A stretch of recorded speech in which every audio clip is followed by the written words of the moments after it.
கதிருக்கு விஷயம் எப்படியும் தெரிஞ்சிருக்கும். அவன் வரட்டும். வந்ததும் லாயரை வர சொல்லி ஆக வேண்டியதை பாப்போம். ராஜிமா மா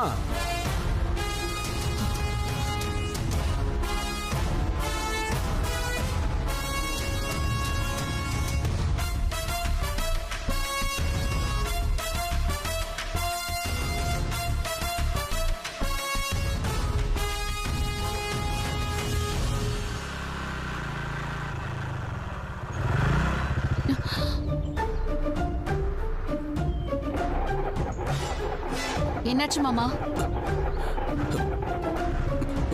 ஒரு நிமிஷம் கொஞ்சம் இறங்க.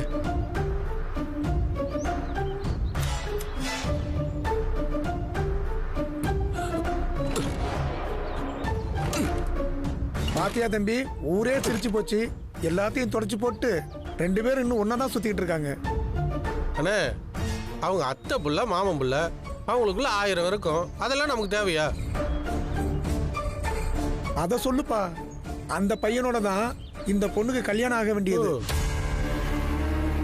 நம்ம கதிர் போய் இடையில பூந்து கட்டாய தாலி கட்டிட்டான். இல்லன்னா இவங்க 2 பேரும் தான் ஜோடியா இருந்திருக்கணும். அதான் ஊரறிய வாழ முடியல. இப்படி ரகசியமா ஆசைப்பட்டவனோட வாழலான்னு முடிவு பண்ணிட்டாங்க போல இருக்கு. யார பார்த்து என்னையா பேசிட்டு இருக்க? மாமா வேண்டாம் மாமா, விடுங்க. வேண்டாம் இவனுங்களா என்ன பேசிட்டு இருக்கானுங்க? வேண்டாம் வேண்டாம் மாமா, விடுங்க. நம்ம யாருக்கும் விளக்கம் கொடுக்கணும்னு அவசியம் இல்ல. நம்ம யாருன்னு நமக்கு தெரிஞ்சா போதும். நீங்க வண்டி எடுங்க மாமா. இல்ல அன்பு, என்ன பேசிட்டு இருக்காவ? வண்டியை எடுங்க மாமா. அன்பு இல்ல அன்பு, வர்ற வழி முழுக்க எல்லாரும் எப்படி பார்த்தானுங்க பாத்தியா? எல்லாருமே இப்படிதான் பேசிட்டு இருக்கானுங்க. எவ்வளவுதான் கேட்டு அமைதியா இருக்கிறது? மாமா இன்னும் நம்ம வீட்டுக்கே போகல. வீடு போய் சேர்ற வரைக்கும் இதே மாதிரி இன்னும் நிறைய பார்க்கணும்.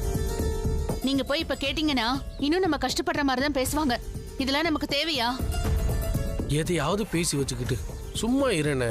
அதுவும் போக எத்தனை பேரை இந்த மாதிரி கேப்பீங்க? விடுங்க மாமா, வண்டி எடுங்க. நீங்க எடுங்க. சொன்னா கேளுங்க, வண்டி எடுங்க.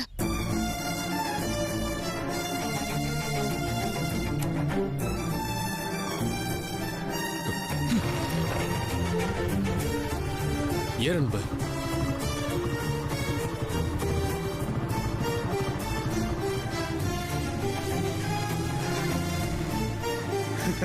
உத்தமியா